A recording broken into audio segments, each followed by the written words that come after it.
बिस्मिल्लाहिर्रहमानिर्रहीम अस्सलाम वालेकुम जी फ्रेंड्स। आज का जो हमारा टॉपिक है वो है reflection and transmission of a wave.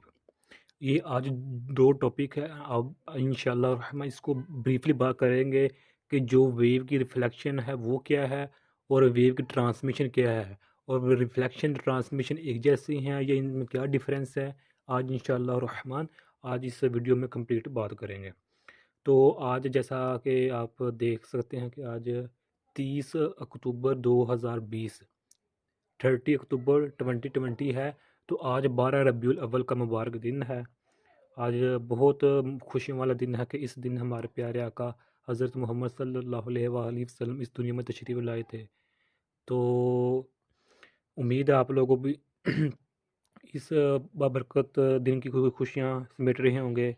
तो इस ये बात करने का मेरा मकसद इतना यही था कि देखिए इतना मुबारक दिन है कि हज़रत मोहम्मद सल्लल्लाहु अलैहि वसल्लम की इस दुनिया में तशरीफ़ लाने का मकसद क्या था।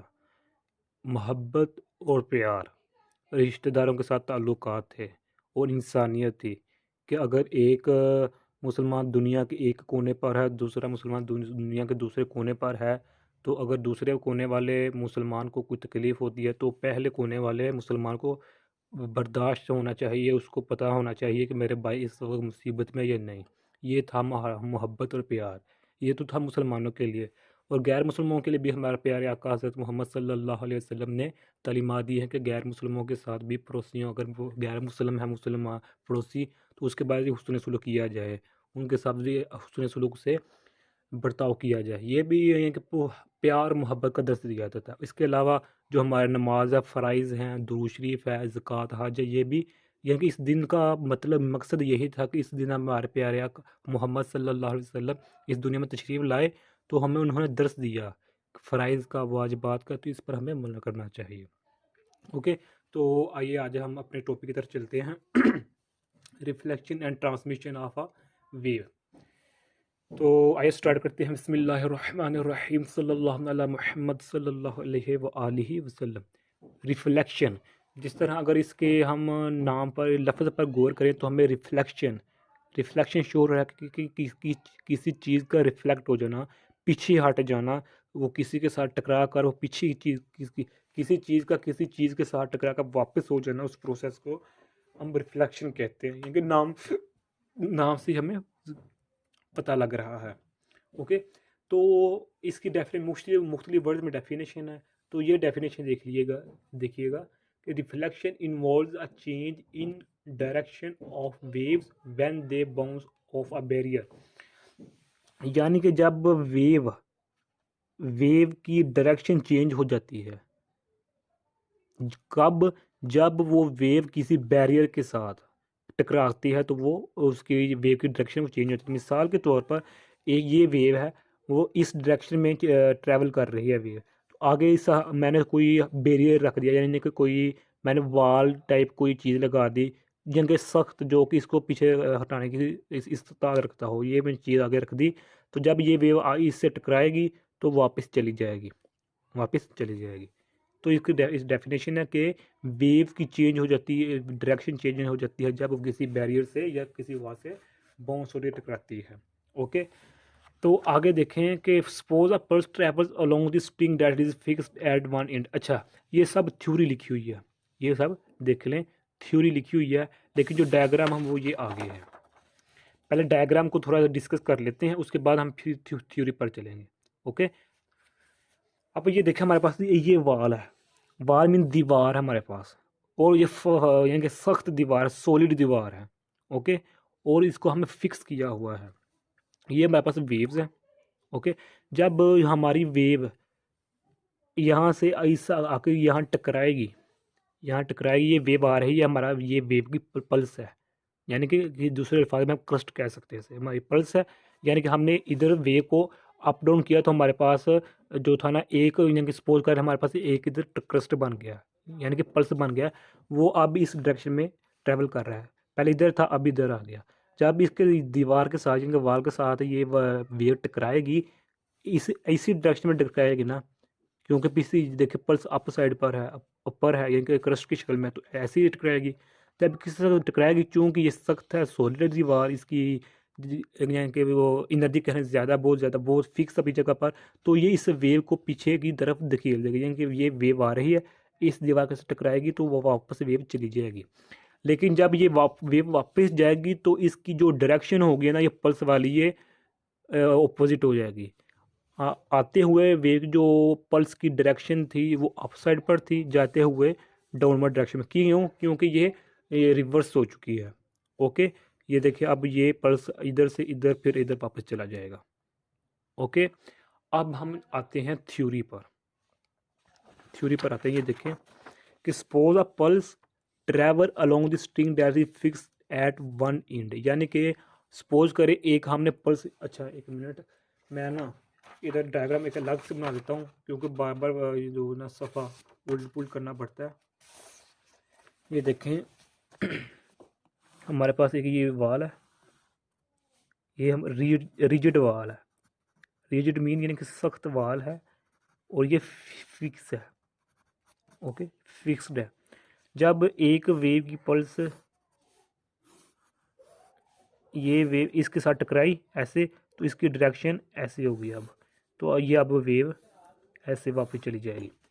ओके, अब देखें suppose a pulse travel along the string that is fixed at one and, यानी कि हमने सपोज किया कि एक ये पल्स है, ये फिक्स्ड एक ये पल्स है, और ये स्ट्रिंग हमारे पास, एक पल्स स्ट्रिंग में ट्रैवल कर रहा है इस साइड पर, और जिसके साथ जाकर टकराएगी जो दीवार है वो फिक्स्ड है, यानी कि वो देखें फिक्स्ड है। ओके, अब नेक्स्ट देखें when the pulse arrives at the end it exerts an upward force on the spot, यानी कि जब ये पल्स इस वाल से टकराएगी तो ये वेव इस दीवार पर फोर्स लगाएगी। फोर्स क्योंकि ये इसकी एनर्जी बहुत ज़्यादा है, यानी रिजिड है, ये फिक्स्ड है जगह पर, तो वेव की एनर्जी जब फोर्स पे लगेगी तो बहुत मामूली सी लगेगी, यानी कि इस दीवार को कोई फ़र्क नहीं पड़ेगा। ओके, अब because the spot is rigid, क्योंकि हमारे पास दीवार रिजिड है, सख्त है, फिक्स्ड है, इट डज नॉट मूव, ये दीवार आगे इस तरह मूव नहीं करेगी कि एक वेव इस आगे टकराई तो आगे मूव करेगी, ऐसा नहीं होगा। क्यों?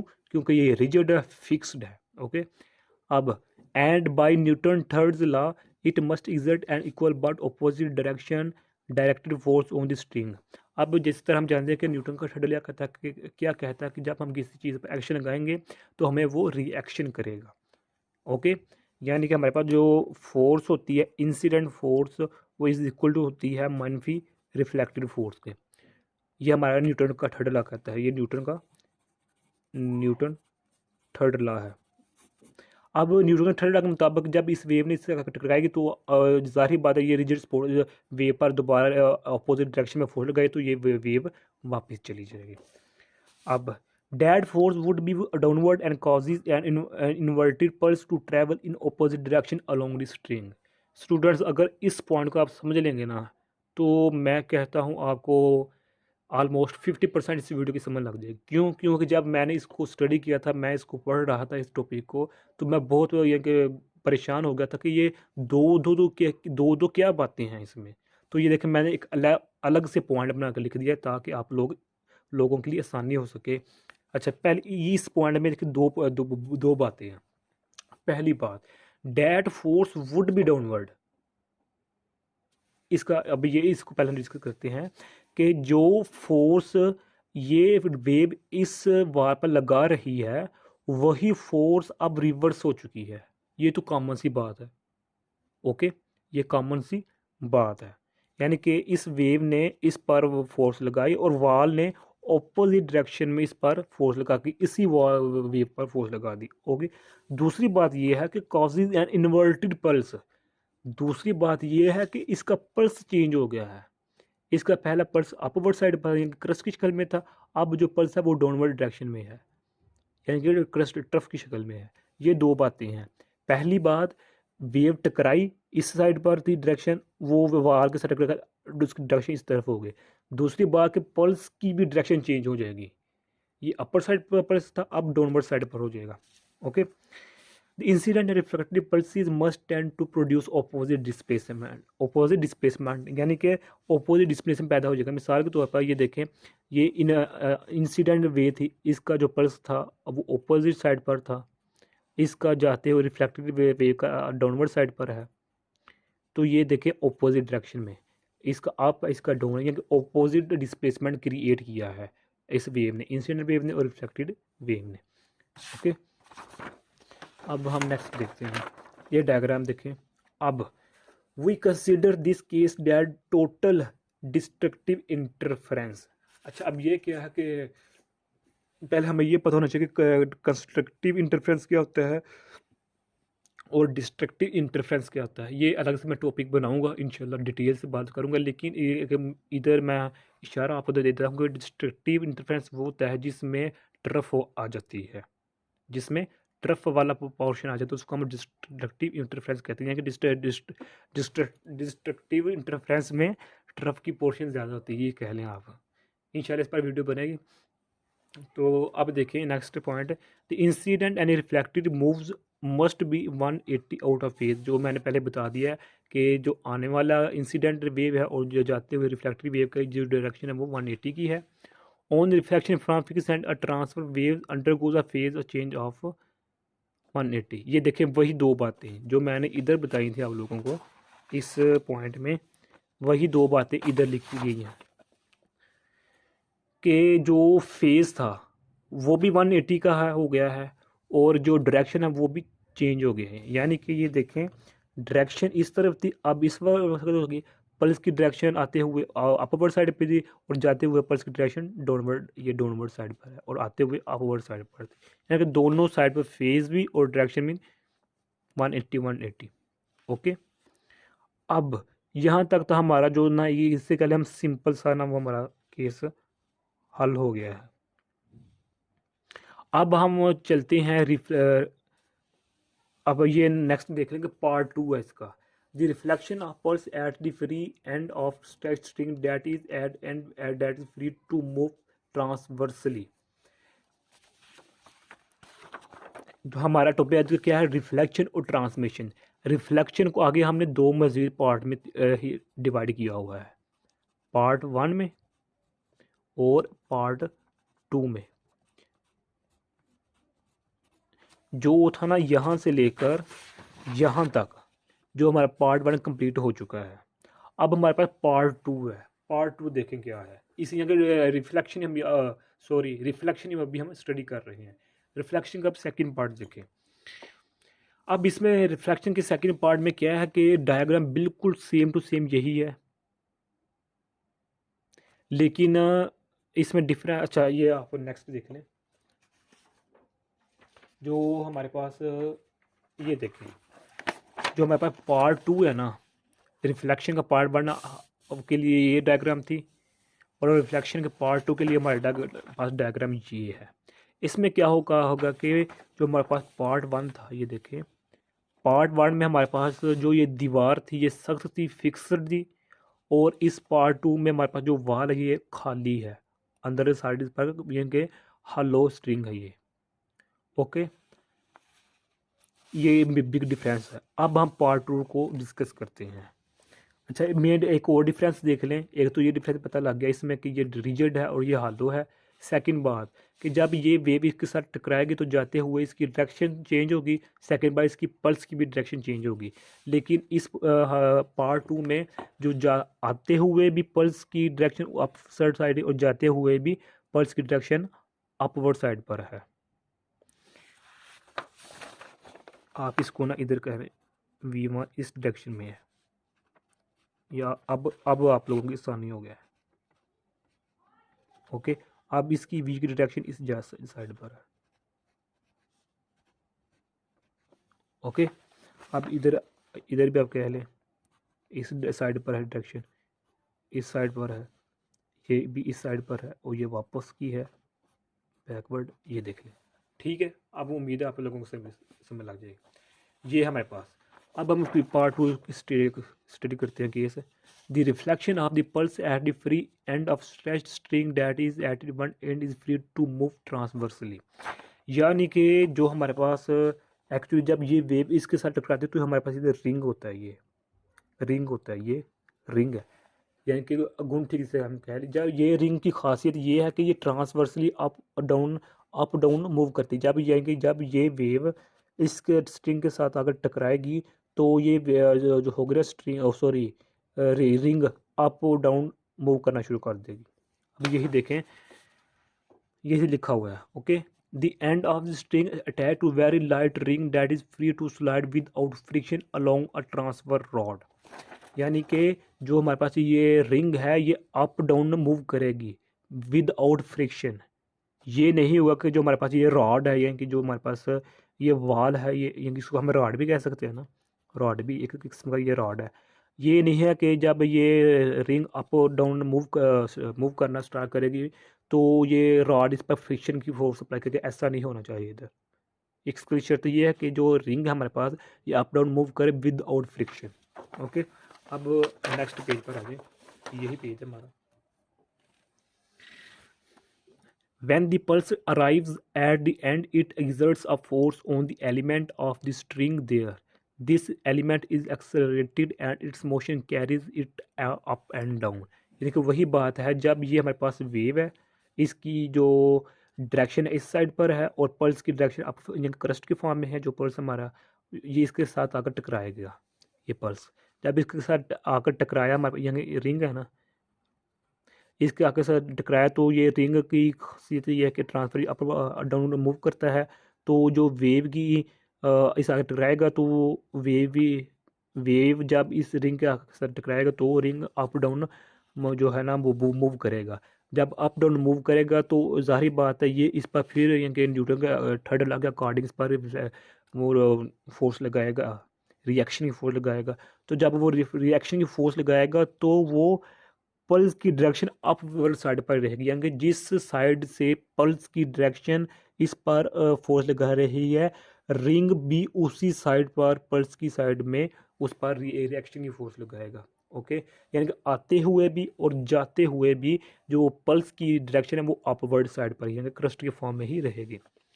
अब ये देखें, this generate a pulse that travel back along the string in a direction opposite to that of the incident pulse. The incident and reflected wave train must interfere constructively। ये देखें दो बातें हैं, एक ऑपोजिट डायरेक्शन यानी कि एक तो वेव की डायरेक्शन है, वेव इस साइड पर आई, अब टकराने के बाद इस साइड पर हो जाएगी, वेव 180 का एंगल है इधर, 180 का, ये तो हमें पता है। लेकिन दूसरी बात है कि कंस्ट्रक्टिवली यानी कि मैंने पहले बताया था ना कि कंस्ट्रक्टिवली इंटरफेरेंस क्या होता है और डिस्ट्रक्टिवली इंटरफेरेंस क्या होता है। मैंने बता दिया कि कंस्ट्रक्टिवली में जो पल्स की डायरेक्शन है वो सेम रहती है, और जबकि जो डिस्ट्रक्टिवली इंटरफेरेंस होता है डिस्ट्रक्टिवली उसमें पल्स की डायरेक्शन सेम नहीं रहती। ये देखें, आते हुए भी पल्स की डायरेक्शन अपवर्ड साइड पर थी और जाते हुए भी अपवर्ड साइड पर है, तो इसलिए इसको हम कहते हैं ये कंस्ट्रक्टिवली इंटरफेरेंस है। Hence the reflected wave is always phase with, जो बता दिया मैंने। अब हम नेक्स्ट पर चलते हैं, transmission of a wave. Transmission of a wave पहला हमारा पार्ट हो चुका है, जो इनके हिस्सा था रिफ्लेक्शन का, कंप्लीट हो चुका है। अब हम ट्रांसमिशन चलते हैं, इसके दो पार्ट किए थे हम, इसके भी हम दो पार्ट करेंगे। क्यों पार्ट दो किए? क्योंकि आप लोगों की आसानी के लिए, लेकिन मैं समझाने तो आपको सीधा सीधा समझा देता था, लेकिन मैंने दो हिस्सों में डिवाइड किया, इसलिए किया ताकि आप लोग आसानी से समझ सकें।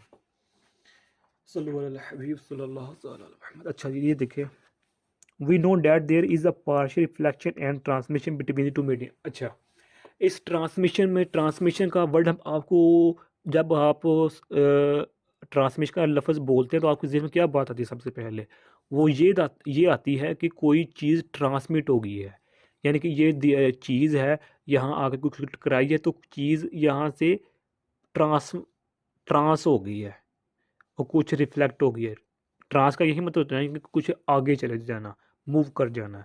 तो यही, अब यही इसका मतलब यही लेंगे हम कि वेव जब किसी चीज़ से साथ टकराएगी तो वो ट्रांस हो जाएगी, ट्रांसमिट हो जाएगी, आगे चली जाएगी उससे टकरा कर, या उसी डायरेक्शन या उस डायरेक्शन से थोड़ा अप डाउन होकर वो यहाँ निकल जाएगी। ट्रांसमिट का यही मतलब होता है कि वेव किसी न किसी तरीके से आगे निकल जाएगी। जब हम दो मीडियम लेते हैं, ओके, अब we can demonstrate this effect with the transfer wave on the string by lying together। ये मैंने जनरल बात लिखी है। अब यही इफेक्ट हम इस यानी कि वेव पर अप्लाई करेंगे। ये तो हमें पता है कि जब कोई चीज़ किसी बैरियर से टकराएगी तो अगर वहाँ कुछ दो मीडियम होंगे तो एक मीडियम से दूसरे मीडियम में जाते हुए कोई चीज़ ट्रांसमिट हो जाएगी। अब यही हमें प्रोसेस वेव पर अप्लाई करते हैं, ओके। तो इसका भी पार्ट वन हम पहले देखते हैं, डिस्कस करते हैं। When a wave travelling along one of the strings reaches at the point where the strings are joined, a part of wave energy is transmitted to the other string and part is reflected back। अच्छा, ये ना थोड़ा इधर आप इसको रहने दें, आप इधर से पार्ट पढ़ना स्टार्ट करें। इधर से आप लोगों का पार्ट वन स्टार्ट होगा, ओके। ये तीनों जो हैं ये जनरल बात है, ओके। इसका क्या मतलब है? When a wave travelling along one of the strings reaches at the point where the strings are joined, a part of wave energy is transmitted to the other string and part is reflected back। इसका मतलब यह है कि जब हम दो medium ले रहे हैं, ये हमारे पास एक ये मीडियम, एक ये मीडियम है। अच्छा, आप लोगों को डायग्राम में दिखाता हूँ, ये देखें, ये देखें, ये हमारे पास बैरियर है, पार्शियल बैरियर है ये हमारे पास, ओके। इसकी इस साइड पर हमारे जो स्ट्रिंग है वो स्मॉल डेंसिटी की है और इस साइड पर जो हमारी स्ट्रिंग है वो लार्ज डेंसिटी की है, ओके। ये हमारा इस साइड पर जो हमारी स्ट्रिंग है उसकी डेंसिटी बहुत लो है और इस साइड पर जो स्ट्रिंग है उसकी डेंसिटी बहुत ज़्यादा, काफ़ी है, इससे ज़्यादा है, ओके। जब अब हम देखें थ्योरी के मुताबिक चलना है हम लोगों ने। जब हाँ ये वेव पल्स की फॉर्म में यहाँ इस आएगी, इस पार्शियल बैरियर से टकराएगी तो कुछ जो होगी ना वेव की एनर्जी ट्रांसमिट हो जाएगी, आगे चली जाएगी और कुछ एनर्जी वापस चली जाएगी। ये है इस पॉइंट का मतलब, ओके। यानी कि wave energy is transmitted to the other string and part is, यानी कि कुछ एनर्जी आगे चली जाएगी और जो बाकी बचेगी एनर्जी वो वापस आ जाएगी, डिस्ट्रैक्ट हो जाएगी। अब यही देखा, पार्ट वन देखते हैं। The amplitude of reflection is less than the amplitude of the original incident wave। अल्लाह अल्लाह अल्लाह अल्लाह, एक बात मैं बताना भूल गया, किसमें, उसमें रिफ्लेक्शन में। चले पहले ये देख लें कि जब ये देखें amplitude of reflection is less than the amplitude of the original incident, यानी कि ये हमारे पास वेव है, पल्स की क्रस्ट की शक्ल में आ रही है, इस पार्शियल बैरियर के साथ टकराई। ये हमारे पास जो ये है ना, ये कुछ नहीं है, ये कुछ नहीं है हमारे पास, ओके। ये हमारे पास वेव आई पल्स की शक्ल में इस पार्शियल बैरियर के साथ टकराएगी। जब इस पार्शियल बैरियर के साथ टकराएगी तो कुछ एनर्जी आगे ट्रांसफ़र हो जाएगी इस लार्ज डेंसिटी वाली स्ट्रिंग में और कुछ वापस चली जाएगी। तो इस फैमिली को हम इस तरह लिख सकते हैं, ये देखिए कि कुछ एनर्जी आगे चली गई और कुछ एनर्जी वापस आ गई। जो एनर्जी वापस आएगी वो 180 का एंगल बनाएगी डायरेक्शन में और उसकी पल्स की डायरेक्शन भी 180 का होगी, यानी कि आते हुए इस वेव की जो पल्स की डायरेक्शन वो अपर साइड पर थी, यानी कि क्रस्ट के फॉर्म में थी, और जाते हुए वेव की जो थी ना पल्स की डायरेक्शन वो डाउनवर्ड साइड पर थी, यानी कि ये क्रस्ट की शक्ल में है, पल्स ये ट्रफ की शक्ल में है, यानी कि ऑपोजिट साइड पर है। यानी कि इधर वेव की डायरेक्शन भी 180 की है और पल्स की भी डायरेक्शन क्या है जी, ऑपोजिट है, ओके। तो अब ये तो वापस चली गई एनर्जी का कुछ, मिसाल के तौर पर जो वेव है ये 10 न्यूटन फोर्स लेकर आ रही है, 5 न्यूटन फोर्स इस तरफ चली गई, ट्रांसमीटर को 5 न्यूटन फोर्स इस तरफ चली गई। जो 5 न्यूटन फोर्स थी वो ट्रफ पल्स की शक्ल में वापस चली गई और जो 5 न्यूटन फोर्स थी वो अब इस स्ट्रिंग में चली गई है। तो इस स्ट्रिंग में जाएगी तो यहाँ भी पल्स अपवर्ड साइड पर पैदा होगा। क्यों? क्योंकि ये अप कस्ट की पल्स की फॉर्म इसका अगर टकराएगी, इस टकराई है इस, तो इसमें भी यानी कि क्रस्ट पल्स की शक्ल में जो है ना वो पल्स पैदा होगी, क्रिएट होगी। ओके, अब यही देखें कि amplitude of reflection is less than the amplitude of the original incident wave, यानी कि एम्पलीट्यूड जो इंसिडेंट वेव का एम्पलीट्यूड है, मिसाल के तौर पर इसका एम्पलीट्यूड है, एम्पलीट्यूड इसकी इसी को कहते हैं ना मिसाल के तौर पर मिसाल ले रहा हूँ, इसका एम्पलीट्यूड है 4 मिलीमीटर लगा लें। ओके, मैं एग्जांपल दे रहा हूँ आप लोगों को। ओके, तो जब यही वेव वापस हो जाएगी तो इसकी जो होगी ना एम्पलीट्यूड वो हो जाएगी 3 या फिर 2.5 या 2 मिलीमीटर। ओके, और इसकी भी एम्पलीट्यूड इसकी एम्पलीट्यूड से कम होगी, इसकी भी 2 हो सकती है, 2.5 हो सकती है, 3 मिलीमीटर हो सकती है, यानी कि 4 से कम होगी।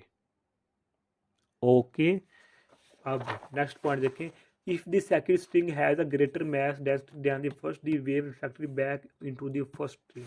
ये बात बता दी है कि अगर हमारे पास ये जो स्ट्रिंग है ये मोटी है, मोटी में इसकी डेंसिटी ज़्यादा है, तो जब ये लो डेंसिटी वाली स्ट्रिंग वेव इसका टकराएगी तो ये वापस चली जाएगी, रिफ्लेक्ट होगी, ये देखिए रिफ्लेक्ट होगी, यही पॉइंट ये बता रहा है। ओके, अब देखें, incident and reflective waves have opposite direction mean 180, यानी कि जो मैंने बता दिया है कि जो इंसिडेंट की वेव और रिफ्लेक्टिव वेव की जो डायरेक्शन है वो 180 की यानी कि ऑपोजिट डायरेक्शन में है। ये होगा हमारे पास पार्ट 1। ओके, अब हम पार्ट 2 की तरफ चलते हैं, किसके ट्रांसमिशन के पार्ट 2 की तरफ जाने। ये देखिए यही वही बात है, लेकिन अब ऑपोजिट केस आ गया है। इसमें जो पहली स्ट्रिंग थी उसकी डेंसिटी लो थी, सेकंड स्ट्रिंग की डेंसिटी ज़्यादा है। ओके, अब इसमें पहली स्ट्रिंग की डेंसिटी ज़्यादा है और सेकंड स्ट्रिंग की डेंसिटी लो है। अब देखें, if the second string has a smaller mass density than the first, partial reflection occurs without change of phase and partial transmission occurs. Angle also is 180 between incident and reflective waves. अब इधर देखिएगा कि जब ये हमारे पास large density वाली string में जो हमारे पास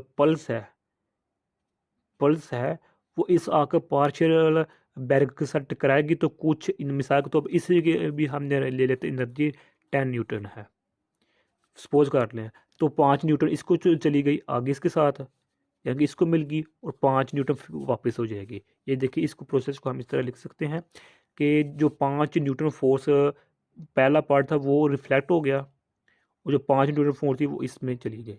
अब देखें, आते हुए जो स्ट्रिंग की वेव की जो थी ना पल्स की डायरेक्शन अपवर्ड साइड पर थी, और जाते हुए यानी कि रिफ्लेक्टेड वेव की जो पल्स की डायरेक्शन है वो क्या है, डाउनवर्ड डायरेक्शन में है,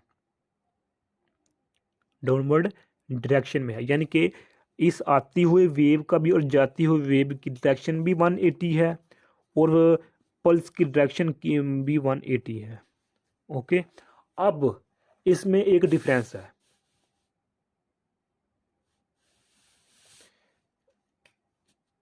वो देखें क्या कि इसमें जो थी ना एम्पलीट्यूड एम्पलीट्यूड वो कम था इंसिडेंट वेव का, लेकिन इसमें जो एम्पलीट्यूड होगा ना इसकी निस्बत ज़्यादा होगा। मिसाल के तौर पर इसका एम्पलीट्यूड है 4 मिलीमीटर, लेकिन इसका एम्पलीट्यूड हो जाएगा 6 मिलीमीटर या 6 मिलीमीटर से ज़्यादा। क्यों? क्योंकि इसकी डेंसिटी बहुत कम है, इसकी डेंसिटी बहुत कम है और इसकी डेंसिटी बहुत ज़्यादा है, तो जिसकी वजह से जो हमारे पास हो ये एम्पलीट्यूड है ना वो लार्ज हो जाएगा इससे ज़्यादा। ओके, तो अब हम नेक्स्ट चलते हैं, ये थ्योरी है, ये भी बहुत इंपॉर्टेंट है आप लोगों को समझने के लिए।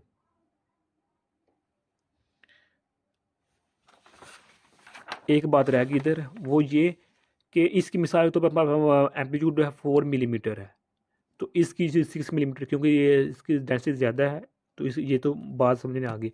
लेकिन इसकी जो एम्पलीट्यूड होगी वो इससे कम होगी, यानी कि इसकी इसकी भी 2 मिलीमीटर होगी, या 3 मिलीमीटर होगी, या 2.5 होगी, या 3.5 मिलीमीटर होगी। ओके, अब नेक्स्ट हम देखते हैं। Note that the transmitted wave travels with a speed different from that of the incident and reflected wave. Note that the transmitted wave travels with a speed different from that of the incident and reflected। ये बात मैंने बता दी आप लोगों को कि जो होगा ना हमारे पास स्पीड, स्पीड मीन वेलोसिटी वो चेंज हो जाएगी। जब हमारी एक वेव एक मीडियम से सेकंड मीडियम में जाती है तो उसकी जो है ना वेलोसिटी वो चेंज हो जाती है। Okay, the wave speed is determined by the relation. जो वेव स्पीड का जो वेलोसिटी का यानी कि जो हमारे पास फार्मूला है वो ये है, v is equal to F over density. इसको हम यू नॉट म्यू भी कहते हैं। ओके, ये हमारे पास फार्मूला है। ये क्या शो कर रहा है कि जितनी ज़्यादा फोर्स होगी उतनी ज़्यादा वेलोसिटी होगी, और जितनी ज़्यादा हमारे पास डेंसिटी होगी, स्ट्रिंग की डेंसिटी ज़्यादा होगी, उसी से हमारी जो होगी ना वेलोसिटी वो कम होगी। इधर देखिएगा कि इधर स्ट्रिंग की डेंसिटी बहुत ज़्यादा है, इसकी डेंसिटी कम है, तो यहाँ एम्पलीट्यूड ज़्यादा था, यहाँ एम्पलीट्यूड कम है। क्योंकि इसकी डेंसिटी बहुत ज़्यादा है। अच्छा, इस फोर्स की जगह हम टी भी लिख सकते हैं, यानी कि हम लिख सकते हैं टी ओवर, इस तरह भी लिख सकते हैं। ओके, यानी कि फोर्स और टेंशन इस केस में इक्वल है। The tension is same in both strings, but their densities are different. Hence, the wave travel more slowly in the densest string. ये मैंने बता दिया है। अब next, the frequency of the transmitted wave is same as that of the incident and reflected wave. अच्छा, ये भी बहुत अहम बात है कि इस मीडियम में और इस मीडियम में जो हमारे पास फ्रीक्वेंसी होगी वो सेम होगी। मिसाल के तौर पर इसकी फ्रीक्वेंसी थी 10 हर्ट्ज़, या किसी भी यूनिट में ले सकते हैं इसको। हमने इधर हर्ट्ज़ की शक्ल में फ्रीक्वेंसी ली है, तो इसकी भी जो फ्रीक्वेंसी होगी वो भी 10 हर्ट्ज़ ही रहेगी। ओके, फ्रीक्वेंसी चेंज नहीं होगी। हाँ, वेलोसिटी चेंज होगी। इसकी मिसाल के तौर पर वेलोसिटी है 10 मीटर पर सेकेंड, तो इसकी वेलोसिटी हो जाएगी ऑलमोस्ट 7 मीटर पर सेकेंड, या 8 या 9, यानी कि 10 से कम होगी, क्योंकि इसकी डेंसिटी ज़्यादा है। ओके, अब नेक्स्ट देखें फ्रॉम रिलेशन। ये हमारे पास जिस तरह हम जानते हैं कि जो हमारे पास रिलेशन है v is equal to F lambda होता है, इसी रिलेशन से हमने ये इक्वेशन निकाली है कि lambda is equal to V over F. We conclude that in denser string where velocity smaller wavelength is shorter. यानी कि जिस मीडियम में वेलोसिटी, ये वेलोसिटी का डायरेक्ट रिलेशन है इसका, जिस मीडियम में वेलोसिटी कम है उस मीडियम में वेवलेंथ भी कम होगी। मिसाल के तौर पर ये देखिएगा कि इसमें वेलोसिटी ज़्यादा है, इसमें कम है। इसमें वेलोसिटी ज़्यादा है तो इसमें वेवलेंथ भी ज़्यादा होगी। अगर इसमें वेलोसिटी कम है तो इसकी भी वेवलेंथ कम होगी। ओके, तो ये आज का टॉपिक था। उम्मीद है आप लोगों को समझ आ गई होगी इस वीडियो की। अगर फिर भी कुछ क्वेश्चन पूछना चाहते हैं तो कमेंट की सूरत में पूछ सकते हैं। और अगर आपने अभी तक हमारे चैनल पाक एम अकेडमी सब्सक्राइब नहीं किया तो सब्सक्राइब कर दें। जज़ाकल्लाह खैर, अपनी दुआ में याद रखिएगा। अस्सलामु अलैकुम व रहमतुल्लाहि व बरकातुहू।